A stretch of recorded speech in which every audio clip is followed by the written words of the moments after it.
Was it your first time, or are there any frequent visitors? Or the first time? My God.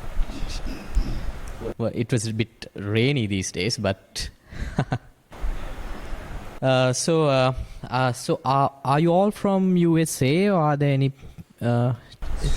Australia? Okay. Australia. Okay. Where about in Australia? Which state? New South Wales. New South Wales. Okay. So that is where Melbourne is it? Beg your pardon? Melbourne? No, we're halfway between Sydney and Brisbane. Aha. Okay. Right. I've been to Australia twice. Been to Sydney and Brisbane. Brisbane's actually really wonderful. What about you? Same. Okay. Right. So it's very nice to meet you today, and I would like to welcome you all to our meditation center. So how we do this discussion is with questions. So if you have any queries about the philosophy of Buddhism, or it may be something about your own mind, your own experience, if you can come forward with one or two questions, we can start the discussion from there onwards. Do you have any particular questions? Yes. Why do some people suffer more than others? Some people get more illness, more tragedy, experience more sadness than the other person. Okay, now when we consider about suffocation, it can be both mental and physical. So are you referring to physical suffocation or the mental part of it? Well, sometimes I think both. Both. Using me as an example. Yeah. At very early age, I had 2 heart attacks. Okay. I also experienced trauma from 9/11 because I worked right there when all of that happened. So why do some people experience stuff like that and other people go their whole life and they don't experience anything like that? Well, I think there is a part which I can provide evidence on how it happens if I answer that question, but there is another answer which I have no way to prove that. So I would always like to rely on things based on evidence. So I would tell you this. Suffocation, if we consider any incident as a suffocation,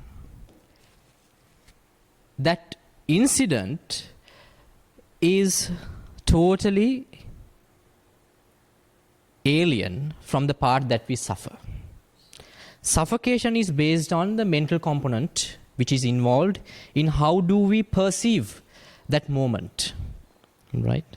So I don't know whether we can say that other people have not come across such situations, but if they have perceived it in the correct vision, they would never consider it as a suffocation. So that correct vision is the first step in Buddhist philosophy, which we refer in a Pali term as Samma Ditti. Samma means correct. Ditti means vision. How do we look at something in the correct view? Okay. Now you have to understand, if somebody doesn't have any expectation, there is no way that he can suffer from not having anything or having anything. Right? Let's say now you're here. I was expecting you to be present by 4:30. Right? I don't know the time, but okay, maybe 4:30.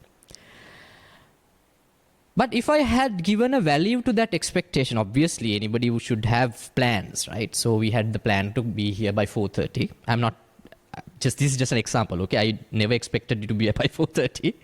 So if I had given a value to that notion that I'm expecting somebody by 4:30, if he doesn't come by 4:30, I would be upset. right? But if I didn't have any expectation as such, a hard and fast expectation as such, that means I have not given a value to my expectation, it doesn't matter whether he shows himself by 5:30 even, or maybe at 3:30. It doesn't matter, right? So you have to check within you, did you have any great expectation in life than what you have faced in real time? If the thing that you face in the outside does not go in line with your expectation, you will definitely get upset. Right? So if somebody feels that he always facing difficulties in his life, my advice for him is to always expect difficulties. Right? Then what happens? Generally, they say that they are facing difficulties, but that is something he expected. Nothing new. Then there may be a time he won't face difficulties. That is a bonus for him, isn't it? Right? That is how I start my day. When I wake up, I say, I should get scolded today. People should show my errors throughout the day today. They should identify my weaknesses and they should tell bad things about me today. So I get those expectations when I wake up. So that is what really happens to me throughout the day. Right? Both of us are in the same boat. So that is not something new to me. I always expect bad things from people. But what happens if I was expecting all good? Right? Always the fame. Then if somebody scolds at me, which really happens to me every time, then I would be always upset. There was a time I was like that. Then I found that correct vision to look at. Then I identified this. You know, there's a nice story which I wrote an article recently to a blog. In the time of Buddha, right? When he was enlightened, he wanted to get all his relatives also to understand his message. So one such person was his own son. He was 7 years old, but he wanted to gift his message to his son. So he ordained him. He was very young, right? And he's coming from a royal background, and his father is the leader of that particular religious clan. So, you know, what might have happened, you know, when other monks are also there, they're also young and they face difficulties in having things. It's not like the lay life. You won't get food all the day. You won't get clothes as you like. You can't go everywhere as you wish. There are certain restrictions when you enter into a life of a clergy, right? So the other monks they had some, you know, some other opinions than what Gautam Buddha was preaching, right? So they were facing difficulties. Then they might have noticed that Gautam Buddha's son is getting some more advantages because he is coming from a royal background. His name was Rahula. That kid's name was Rahula. So Rahula is getting more benefits because of his age and because of his background. So they were, you know, saying things to him, okay, right, like bullying him. So you can't behave like this. You're not a royalty now. You're a clergy like us. Your father may be Buddha, but you're still a novice, right? He was scolded all the time. So one day Rahula, he was crying and crying. He wanted to tell this to his father, Buddha. So he made a complaint. He went to his father's chamber and said, I can't be in this robe anymore. I want to go back to the castle because I have been always scolded for the things that I have not done. It is okay if I have been scolded for the wrong things that I have done, but these are the things I did not do at all. So he was really little. So there's no way explaining things to him, very deep points. So this is the exercise Gautam Buddha did. He told his son Rahula, when you sweep the floor in the morning, in the garden, you take a handful of sand and throw it up and made a make a wish saying that I should get scolded by this amount of sand throughout this day. Is there a particular number of sand particles in this on my hand? I should get scolded to that amount, to that extent. So this exercise was given to him to do in the morning. So what might have had happened? Nothing changed in his life.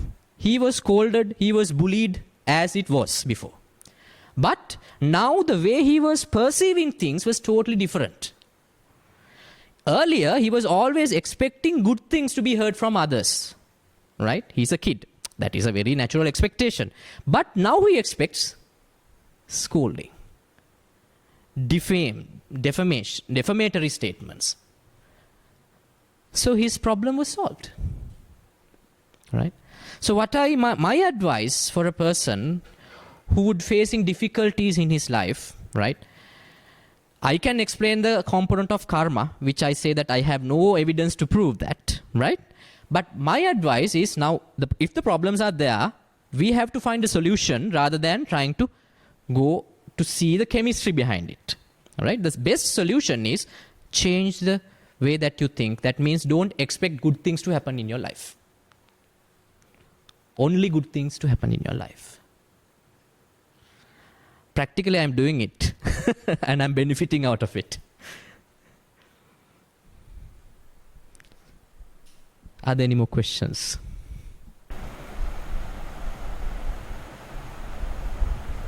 Why the shave? It is the culture. I also like to grow my hair, but what is the reason for you to shave? Easy. This is the culture. What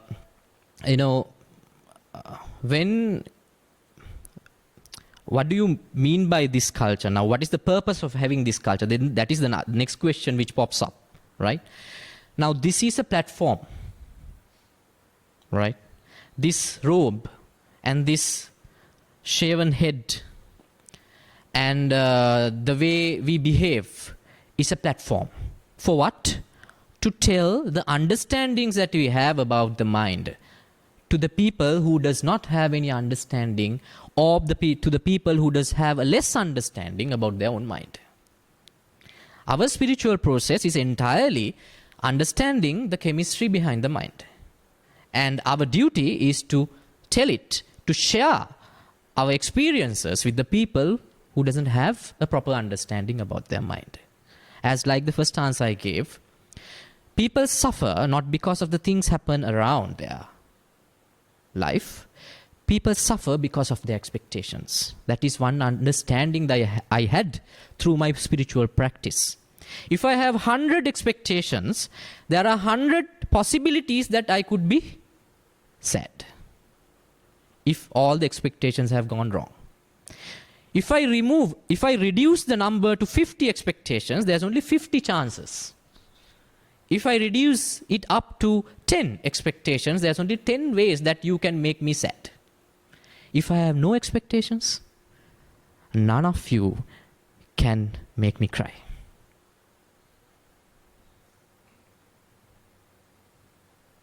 So to say that, I had wanted to have a platform, so I got into this. Yes. So the way, what is the way? I mean, the way of Buddha. I don't, we hear the way, and I don't know what that means. What does that mean to you as a Buddha, as a monk? The way. The way to what? Just the way, the way to live. I don't know. I'm not sure. Okay. Actually, Buddhism, not only Buddhism, all the other major religions in spirit shows ways to lead a happy life. Nothing else. Right? All the major religions, not only Buddhism, including Hinduism, Christianity, and Islam. It was a discussion about the mechanism of mind. Because all those spiritual leaders understood something, that people are suffering because of their misunderstanding about the mind. Right? We have learned science, we have learned maths, we have learned maybe medicine or whatever. all the disciplines under the sun, but none of us has mastered the mechanism of the mind, which we have given a very less or a minute attention to that. But all those spiritual leaders, they gave a higher attention, a greater attention towards that, right? So they were preaching a way to understand the mind. So Buddha also preached a way. And his way starts with mindfulness. What do you mean by mindfulness? You should be aware about the behavior of your mind with every incident that happens in your life. Now this is also an incident which happens in your life. You are having a discussion with me and you raise questions, I answer. Now I am mindful about my mind, what happens with all the questions that is coming up from the audience. And I'm mindful about my answers, the questions and the answers which I give. And I'm mindful about what? Not about the answer that I'm giving. I'm mindful about what happens to my mind. Is it shaking, or is it still, or is it burning, or is it cooling? You know those sensations which you have? I'm not talking about thoughts. I'm talking about those sensations where you feel it here, sometimes here. I'm mindful about that. So that was the advice. That was the way to be enlightened. So if you're a novice, so you have a novice monk and he's not familiar, what do you do to be, what does he have to do? How does he begin his process of becoming a monk? What is? He should begin it with being aware. And also, in the meantime, he should engage in these discussions about the mind. That means he should talk about his experiences. We should share our experiences with a person who has a better knowledge about the mind. So that is how it goes. You have discussions and you be vigilant. You become an observer about the status quo of your mind. That is the beginning. Then your mind will tell you a nice story. Okay, in this moment, I'm like this. When I lose somebody, I'm like this. When I lose somebody who is not closer to me, it is like this. The nature of the mind is like this. When I lose somebody who is really close to me, the mind is like this. When I'm angry, okay, this is the nature of the mind. You observe everything, everything. That means you're understanding the chemistry of the mind, nothing else. So that is the way. So what do you do about it when you are feeling like that? I actually do nothing. You should not do anything. Right? There's nothing to change here. It's a natural process. It's a natural process. Because there are no thoughts here. There are no opinions here. It's just a sensation. Feelings. Pure feelings. Feelings are not accompanied with thoughts. Thoughts and feelings are two different things. Right? Do you know the difference between thoughts and feelings? What is the major? Emotion. Yes, emotions and thoughts. What is the difference between that? One is feeling and One is there. Heart and mind. Good try. Heart and mind. One is there. Yeah, heart and mind. Yeah. One there. Yeah. Okay, I'll tell you another secret. Since you have not looked upon it, I'll tell you another secret here. Thoughts are always connected with a language. That is how you recognize your mother tongue. When somebody asks about your mother tongue, I won't say it is English, because English is not my mother tongue, but I'm talking good English. I think so. Right? But it will never be my mother tongue. Why? My thoughts are in Sinhala. I'm thinking in Sinhala. The language that you think is your mother tongue. But when you consider emotions, there are no language involved. That is the main difference. I'm asking you to be vigilant, to be an observer, not about your thoughts, about these emotions. Emotions are purely natural, but thoughts are not. Why do I say so? the way that you think being affected, being adulterated by your environment. Right? You got English as your mother tongue because you were born in USA. And my mother tongue is Sinhalese because of my parents' background. They come from a Sri Lankan background. Now, if you were born in India, Hindi would be your thoughts. Thoughts are always affected by external things. By your education, right? By your own studies, by your own intellect, because of your parents, because of your teachers, because of your friends, your thoughts being adulterated and adjusted, right? It is something new to you. It is not your pure form. Those thoughts are not yours. Those are totally alien, but the feelings are naturally you. So what is to change? In a natural process. Now you find hurricanes in USA, right? We don't find much hurricanes here. But can you stop those hurricanes from your bare hands? Even using the most advanced technology of NASA, can you stop those hurricanes? Why? Those are natural things. Right? So your thoughts, your feelings are way dangerous than hurricanes if you try to stop it. Don't change. Just be an observer. That is what you really are. And she is really beautiful, not you.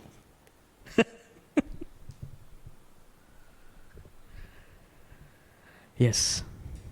I read that Buddha meditated, or anyway, 47 days to achieve his, what's the word? Enlightenment. Enlightenment. Mm-hmm. So I didn't know what that meant, and I looked up the definition of enlightenment, and I didn't understand. What was the definition given for enlightenment? I don't even remember now. I just remember reading it and going, I don't even know what that means. So can you explain to me what it means that he was enlightened? Enlightenment is not a magical process. There's no magic there. Right? Now, I'll give you as an example. I told you we are going to study the chemistry behind the mind. There are different forms which our mind can take. Now your mind has taken a very calm and quiet form because you're in front of me in a temple. Is this the same way that you behave in a nightclub? Is he your husband? Is this the way she behaves when she's mad at you? Always? Okay, good. Otherwise you can't survive, right? I understand you. Right? So, what is it? Which form is you? Oh, they're both me. Not only the both. All the forms that your mind can take is you. Right? So, if, let's say, as an example, there are 100 forms that your mind can take. You are not aware about a single form out of it. You are 0% enlightened. You get to know one form. You are 1% enlightened. You get to know 5 forms. You are enlightened about 5 forms. You get to know all the forms. You are fully enlightened. That is it. That is what I know. There is no magic there. That's a much better definition than what I was reading. Yes, you won't find this definition in any book. Right? You have to go through the path and experience what enlightenment is to give a definition for enlightenment.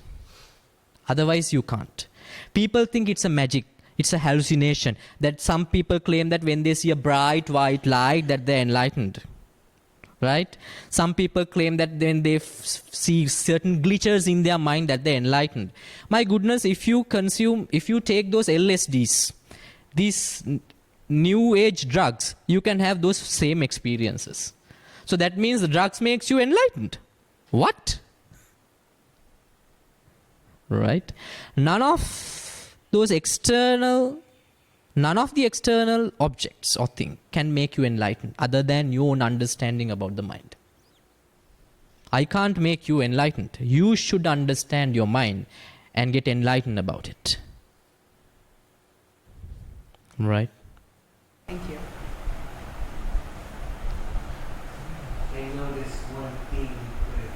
Buddhist. Smile. Smile. I don't know about it. I don't laugh all the time. In the morning, I scolded a bugger and chased him out of this center. Right? I told you, don't get, stuck into one form of one person's mind. You can't come to a conclusion like that. Now, just observing your good side, now you're well behaved. I can't give a certificate for you to say that you're a good person. No. How can I do that? Don't judge people. I don't do it. I don't even judge myself. Right? Laughing me is not me. It is just a part of me. If you stay here for about 1 month, you can see the devil. Right?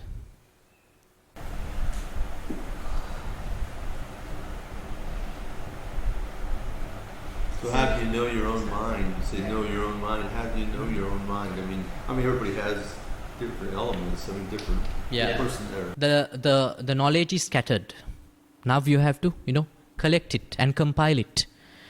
It is scattered because you have not given much attention to your mind. This is, I don't know. I'm pretty sure you have not ever studied about the mind. There were no subjects in relation to the mind in our school curriculums.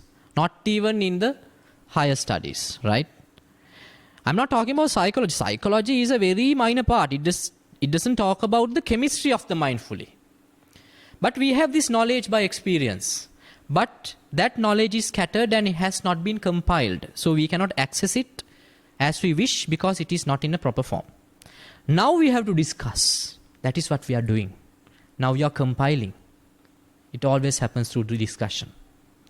It can happen in 2 ways. By your own study, by your own research, and also by the way of discussing it. If you try to do it solely by your own research, it would take a real long time. It's very difficult. Because there are about millions of forms that mind can take. So, if you get into a discussion, it will ease your path. If you do not do it, then you have to do your own research. It is very time consuming. If you can do a mix, that means your own research plus the discussion, job well done.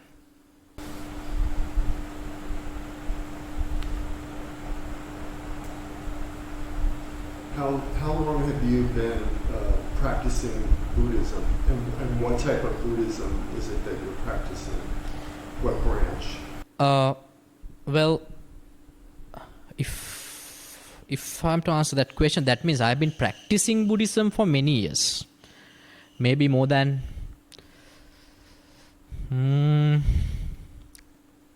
15 years. But not as a monk. In my lay life, I was observing my mind in different ways. Right? I was trying to understand about it. I was searching what is enlightenment for many years. Right? So it was a very long process. Actually, it's a very time-consuming process. But then I understood if you get into a discussion like this, and if you find a good teacher who is aware about the mind, your path would become easier. So actually, I took that long of time because I didn't have a proper teacher. Once I found the proper teachers, then the path was really rapid.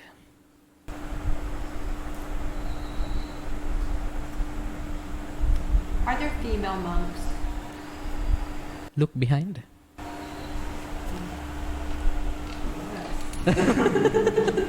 Hello.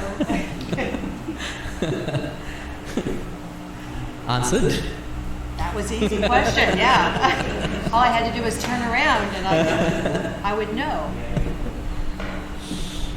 What do you meditate about? I meditate about everything. It's a 24/7 meditation. Even right now I am meditating. I don't show off. If I want to show off, I can cross my legs, I can keep my hand like this and close my eyes and show off. And say Om to show off more. Meditation is not something, don't even think about a form to meditation. Meditation is being with your mind, being aware about your mind in every instance. While you drive, while you talk, while you drink, while you're dancing, while you're in the washroom, while you're talking, every time. Even then you would develop to a certain level of mindfulness even in your sleep. You're fully aware. Even in your dreams, you're fully aware. It takes a little bit of time to reach to that level of mindfulness. Right? So you don't have to change anything. If you wish to do stillness meditation, yes, you can do it. But I know practically it is difficult for people to do it. They would do it one or twice, but to do it continuously, it is difficult. Right? And also there's another part. When somebody put too much of focus of stillness meditation, they would get those spiritual experiences. There are certain set of spiritual experiences. The things that I told you, that when you consume LSD also, you would get those things. And because of the desire, because of that, we have these natural desires towards things, towards money, towards gold, towards diamonds, towards cars and luxuries. When you get a spiritual experience, that desire will be focused on that experience. Because those spiritual experiences are magnificent. Right? If you get a single spiritual experience, you won't be there. You will enter into one of the religions. Right? Because that experience is so fascinating and so relaxing. You might have not experienced that kind of a thing throughout your entire life. So what happens? Your desire will attach to those experiences. And you think that is enlightenment. No. Then the process of understanding about your mind will stop. That is just another form where your mind can stay.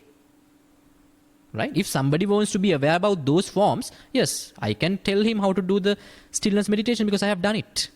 And I can give how to do it. But then I will say, don't give any value to those experiences. Those are also another form of your own mind. Right? So the best meditation that you can do is this discussion. Try to understand your mind. Listen to the people who say things about the mind. You don't have to believe it or you don't have to disbelieve it. Just keep an open mind. Because you have your own lab rat here. When I say something, okay, when you're agitated, your mind will burn, you don't have to believe me. Next time when you get agitated, look at and see whether it is burning or not. What happens? So you can practice it and see whether the teachings are correct. So finally you can believe it based on your own evidence. In Buddhism, what happens when, what did Buddhism, not explain, what happens when you die? What happens when you die in Buddhism? Buddhism doesn't talk about the death that you're talking about. You're talking about the death of this body. The death that we talk about happens in every moment. Now, where were you before you came to this center? Where were you? At the hotel. At the hotel. Now, the hotel, the one who lived in the hotel is dead. Then you were reborn inside a bus, isn't it? Then you might have traveled about 45 to 30 minutes, 30 to 45 minutes. Now she is already dead. Now you're here. By the time this discussion ends, she will also die and will reborn back again in a bus. That is the death the Buddhism talks about. We live in different dream worlds in every instance. And we die. That dream dies. Then a new dream will come that is reincarnation, then that dream will also collapse. Then that means you are dead. Then you will be reincarnated in another dream. That is the death that we are talking about. Because Buddhism, I don't like to use this term Buddhism, right? Because this universal truth should be able to be supported by evidence. Now, if I am to tell you about the life after that death that you're talking about, I have no evidence to give. I have to die and see what happens to me. But then I won't be here to tell you my experience. And I have not been able to have an interview with any person in the graveyard to provide evidence to that. So don't worry, you will definitely experience it.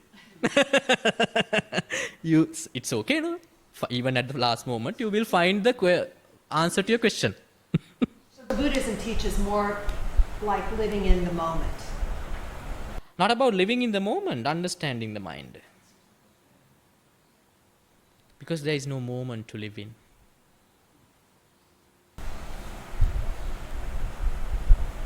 And the purpose of meditation is to quiet the mind. No, that is not the purpose of meditation that we are talking about. There are two types of meditation. One is stillness meditation, and the other one is the mindfulness meditation that we are talking about. In the stillness meditation, yes, of course, their target is to still their mind. That means calm their mind, quiet their mind. But that is artificial. That is not you. That is only one form of you. At this moment, are you quiet? So, are you to hang yourself because you are not quiet? No, you have to live with it. So it is always better try to understand a method to be happy in the worst case scenario. Once you are still, once there are no thoughts here, there is no need to be worry about it, right? But the moments that we are worried are the moments that we lose a loved one, the moment that we face difficulties, the moment where Bin Laden bombs my office. Those are the moments that we want to be happy in, right? So try to be happy in the worst case scenario. If you can find that way, you can be happy everywhere. So in my life, if somebody doesn't throw any shells, I would put shells to my life. Shells means those missiles. I want to be in this catastrophic environment all the time, to see what happens to my mind, to see whether I am losing my happiness. If I am losing my happiness, then the practice that I have done has not been no use. There is no use of my practice. Do you get it? Can you be part of a religion and be mindful as well? Can a person who follows Christianity be mindful? Can a Jewish person be a Buddhist? So what stops you being mindful? You have your mind, you have your awareness, right? It doesn't matter whether you are in a church, whether you are in a temple, whether you are in a Hindu shrine, you can be mindful, right? Religions have nothing to do with this. Religion is just a platform. Once you understand, once you are enlightened even about a part of your mind, if you want to preach it to someone, then you have to find a platform. Then the religions are available. Platforms are freely available inside religions. Then you can utilize it. You're just using it. You're not attached to any religion. I'm not a Buddhist. I'm not an Islamic believer. I'm not a Christian. If I find a platform in a church in USA, I would change my clothes and preach there. I won't become a Christian, as like I'm not a Buddhist here. It's just a platform. It's just a culture. Those things are relative. It has nothing to do with the truth. Truth lies inside, in everyone's mind. It is the pure form, as I told you, those feelings, those natural things. If you can detach the jargon that you have taken from outside, the date, the values that you have given to those jargon. Now let's say, what is your good name? Rick. And so Rick, if I ask you to describe about yourself without using any data that you have taken from outside world, can you describe yourself? The first thing that you can say is you're Rick. Is it something that you were born with, or is it something that have been given to you? A name given to me. And I can ask you about your age, but the concept of age, wasn't it something invented by this society? Years? Who told you that 365 days is a year? Who told you this? And who told you that piece of land is America? Who told you this? Now you find all these birds there in America, right? And they just fly across the American border to Canada. Would they find this is Canada and this is America? Would they go through the border cross and stamp themselves? So all the data that you have to describe yourself is relative. Your name, your age, your profession, your father's name, your properties, my name, my age, my profession, the thing that I wear. So let's put all these labels in front. I'm putting my name in front. You put your name in front. Put the label out. I'll put my label about my age out.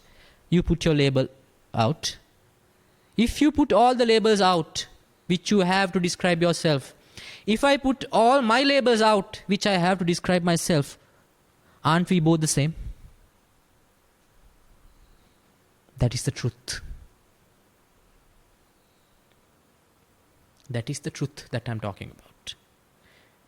When you go there, you can't talk about it. Why? This language is also something which has been invented. That truth cannot be explained using this language.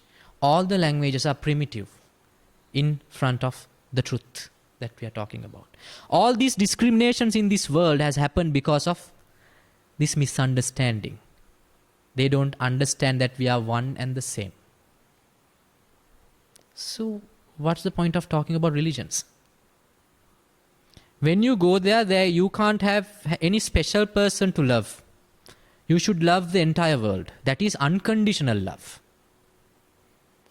You won't see your kids, only your kids as children, someone to be loved.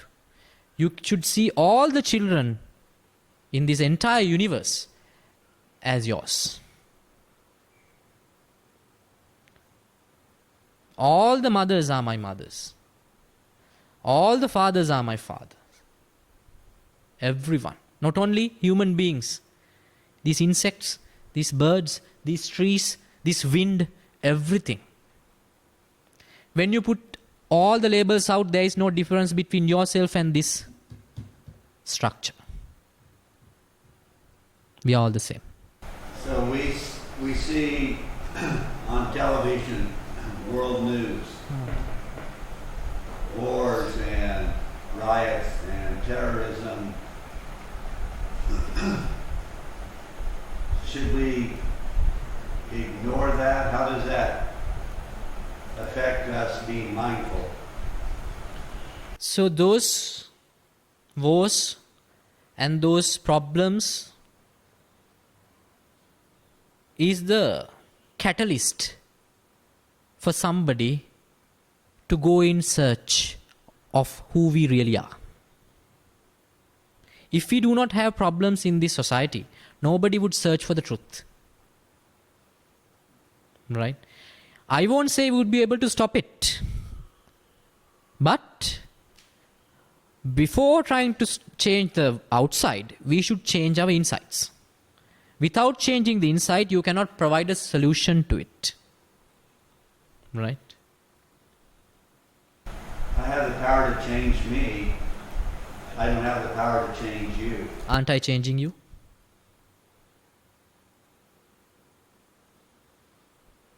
you're underestimating your power. Because you have not understood it. You have to take that power out. There's a powerhouse inside you. One single person can change the entire direction of science. Hasn't it happened? Where do you find that power coming from? From inside. You're a powerhouse. You can power the entire world. Just have to dig it out.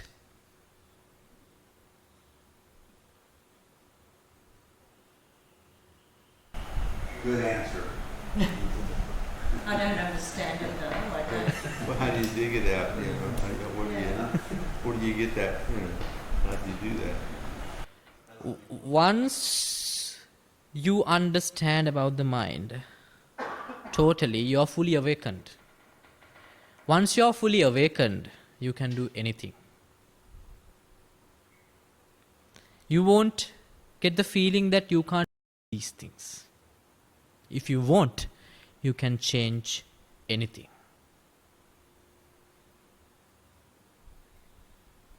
Now think about Jesus. He was just a shepherd. How many millions of people are going to church today because of that one single pheasant? Forget about Buddha. We can say that he is coming from a royal background. He was a king, influential. Jesus, he was just a pheasant. It was not the time where the social media was there. Nobody knew about him. Only the people in that area. Now the entire world knows about him. How come that happens? Once you are fully awakened, that is the extent that you can go.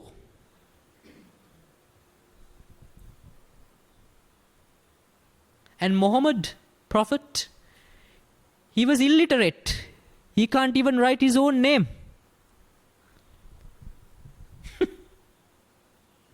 How many people are writing things about him right now, at this moment?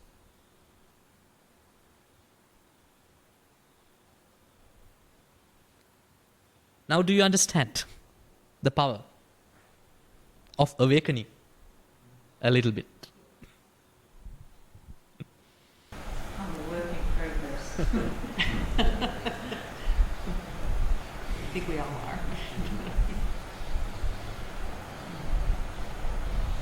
So how do you share your beliefs to the community, or do you have people just come here? You go to the community? To correct that question, I would say, how do I share my understandings? I don't share beliefs. If I'm just believing it, how can I share it with somebody else? I'm believing means I don't have any evidence to prove it to myself. So I don't like to share those things. My understandings I share through these discussions. And our discussions are available in the sense freely available on YouTube, where we upload these discussions to YouTube. I will share the link to the channel once we finish this discussion, where we have done much deeper discussions about the mind and different angles, different viewpoints about the mind, because you can't cover it within 1 hour. It's a gradual process. So if you watch it once a month or twice a month, then you will be aware about your mind gradually. That is how we share it. Now we have these social media, luxuries of social media, unlike Jesus, to spread the message across.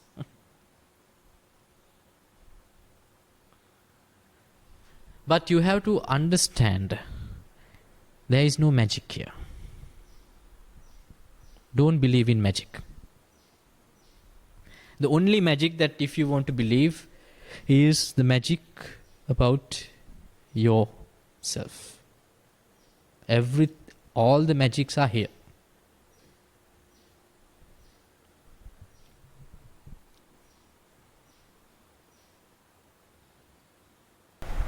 So in Christianity, much of it is about love. often say God is love. How does my love for my family, my love for my friends, how does Buddhism look at love? Not only Buddhism, I would say how Christianity looks at love. One and the same. The love that those scripts are talking about is unconditional love. That means it has no conditions. It is not conditioned. There's only one way only. If you do this to me, I would love to you. I would do this back to you. That is conditional love. Don't expect at least a smile from the recipient. Just give whatever you can. That is unconditional love.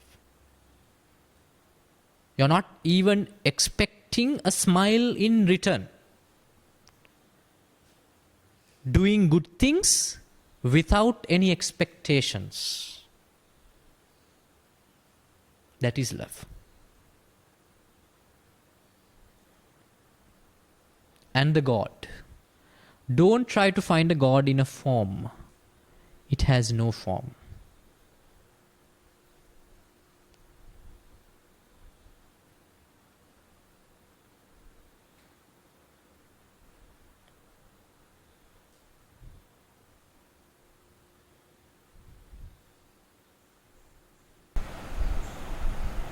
So we've been to several Buddhist temples.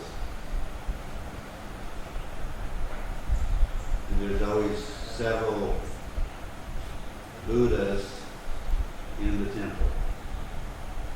Can you explain what the reason for all of the Buddha in the temple are? The reason for that is this message that we are talking about, the truth, it is a bit difficult for people to digest. Right? You should have at least a certain level of wisdom inside, been inculcated, to understand at least the surface of the message. But the majority comprise of people who lack that wisdom. For them also, there should be something to begin with. Right? Otherwise, they don't have, if they don't have a guidance from some educated set of people, they would not be able to maintain the basic human standards. Right? For them, the society developed a culture of worshipping statues. Right? With that, it was an opportunity for them to come to one place, right, where this discussion is happening. So once in a while they get this message. They can't understand, but they are still listening to it. Right? That is why those statues are there. But it was a culture. Right?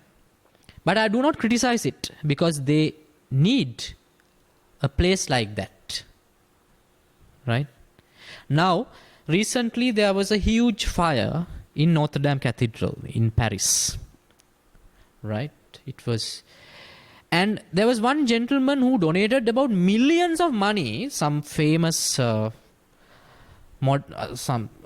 fashion designer. He donated millions of money to that Notre Dame chapel, and people was complaining. I was going through the comments. They were saying, why did not you donate that to Africa, to feed the poor there, to feed the malnourished kids in India? They were complaining, but I didn't find any wrong in his deed. Right? Because the thing that the people who criticize that donation, they underestimate one thing. The value of having such centers, religious monuments, to treat the mind of the people. Right? You don't have to hear the message, but when they go there, because of their belief system, their mind gets settled. Right? Now, if a person is in a difficulty, they would always think about two places to go to overcome the haziness in their mind. One place is the bar, to go and have a drink. The other option they have to go to the church, isn't it? There is no other place for that poor fellow to go. Right? So either he should donate that money to a bar, or he should donate that money to Notre Dame Chapel. So I don't criticize that. And even though they criticize, those centers will last as long as this human civilization will be there. If those buildings collapse, there will be new buildings which will be erected, because people need some peace in their mind, because this money and these cars and these properties are not everything. Once you're upset here inside, once there's a malfunction inside, none of your money can help you to overcome that. But a small church can help. I don't say that is the best help. If one needs to overcome their difficulties, they should understand this message and practice it and understand their mind. That is the best and the last option, and the best and the final solution. But until that, you need some first aid. For that, let them have it.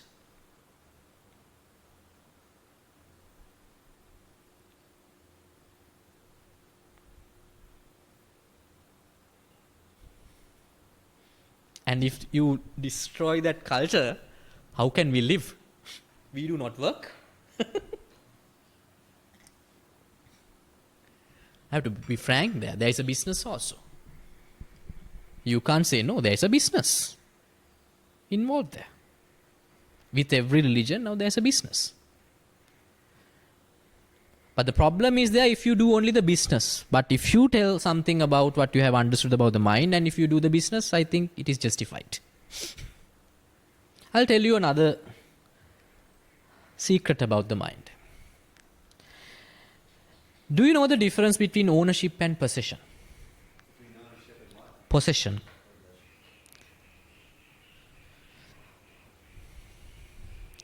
In your mind, if you claim ownership for something, that will cause you much difficulties in future. If you want to overcome those difficulties, just stick into possession.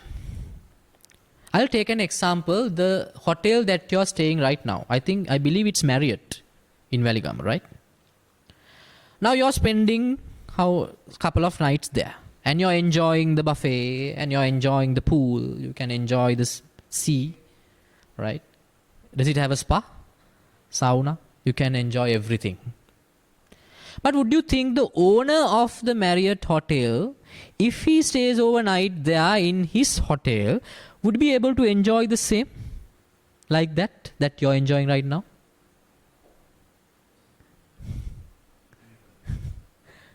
So what made that difference? Only one concept inside your brain. You don't claim for the ownership of Marriott, he claims for the ownership. You just have the concept of possessing it, so you're enjoying it up to the max. So even with the things that you have ownership, if you can give up that concept of ownership and just possess it, you can enjoy it up to the maximum.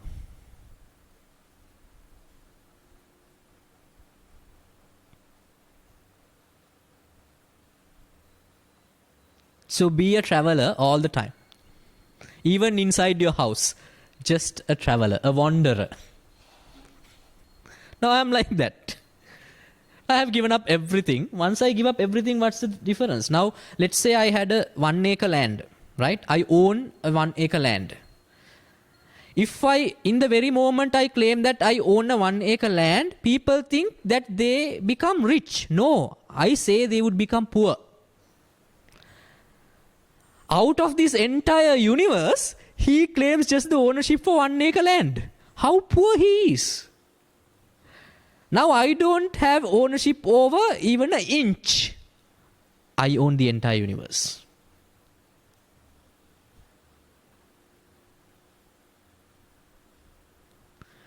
In the very moment you claim for an ownership of a woman, you miss the luxury of having all the women under the sun.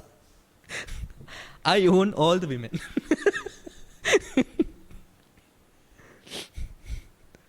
Can you see? All these things are conceptual. Ownership, possession. You find it so physical. You find it, these buildings are so big and huge. No, but you perceive it using this tiny mind. It's just a matter of a concept. That small nexus can create a hurricane inside. That just small nexus of ownership. If this moment, if you receive a call from your home saying that one of your loved ones is in deathbed, what will happen to you? That is because you just have one loved one. A single phone call can destroy your entire tour.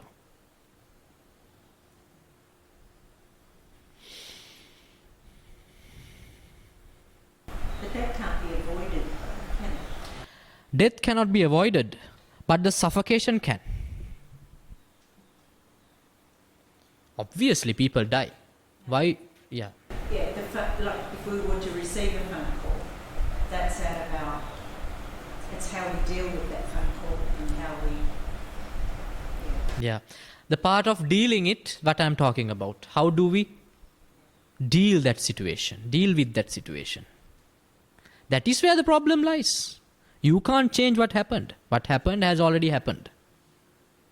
But you can change a point in your life which will make you, which will keep you in a bliss all the time, in every difficulties. It is there in that simple understanding about ownership and possession.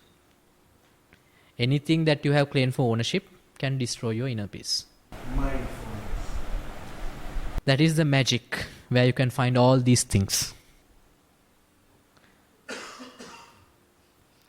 I'm not talking about my mind only, I'm talking about your mind. Because your mind and my mind are one and the same. When you take off all those garbage, thoughts garbage out, the way those emotions and feelings are working are one and the same. The way you go mad is the way that I go mad.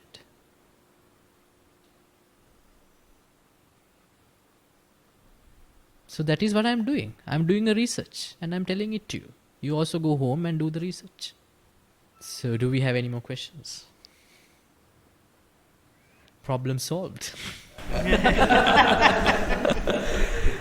So I will brief you about this center. Now this center was recently started, about 4 years now. But we have about 30 people residentially staying. Out of that, 22 are clergies. And we welcome lay people also.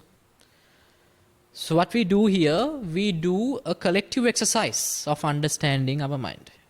We discuss about the mind and then we engage in different activities, day-to-day activities. While we do the activities, we tell them how to be mindful with, how to stay in mindfulness and to understand about the chemistry of the mind.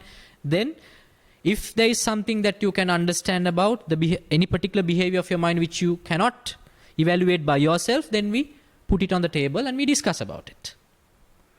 It takes some time because when I say mindfulness, it is very difficult for one person to understand. They would think that it is about quieting the mind, focusing on the thoughts, because the concept of being with the feelings and emotions is really new. Takes a little bit of time to understand. Until you understand that, we train them. It is not a training. We let them to understand. We let them to grow their insights here at this center. That is what we do. right? So we welcome people with the honest expectation, who has the honest expectation to understand this, understand his own mind. And so you're also welcome. If you have any time, you can come. If you're flying back to Sri Lanka, you're welcome to stay with us. We will share our contacts with you, and I believe we have prepared some refreshments for you. It is cinnamon tea if you haven't tried before. We have a cinnamon cultivation here. It's purely organic. I think it would be a wonderful experience for you. And we have left a book to write down your comments. What do you think about this session, and are there any improvements that you prefer?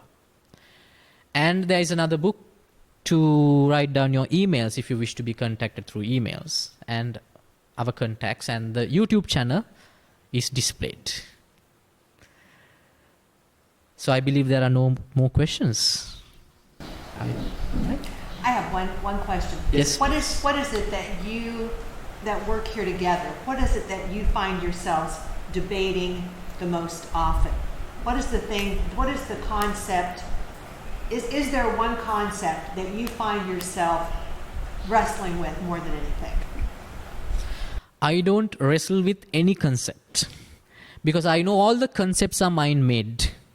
But the novices that come in, Yeah. what is it that they just really can't quite get? The only thing that they can't figure out is the real way of mindfulness. Because mindfulness, when I say that word, the way that you grasp it is different from the way that he grasps it. Now, if I ask you to write down about this craft, you would write something, you would write something else, because that is the way we perceive things. Now, if it is universal, both of you should write down the same. It will never happen. So, actually, the real mindfulness, you cannot explain it using words. But there will be a time that you will realize it. So, that is the only struggle people have. But once you enter into that stream, there is no way of stopping. Once you enter into the actual stream of mindfulness, you will end up in the sea. That means you will end up in enlightenment. Nobody can stop it. That is the moment where it becomes 24/7 meditation.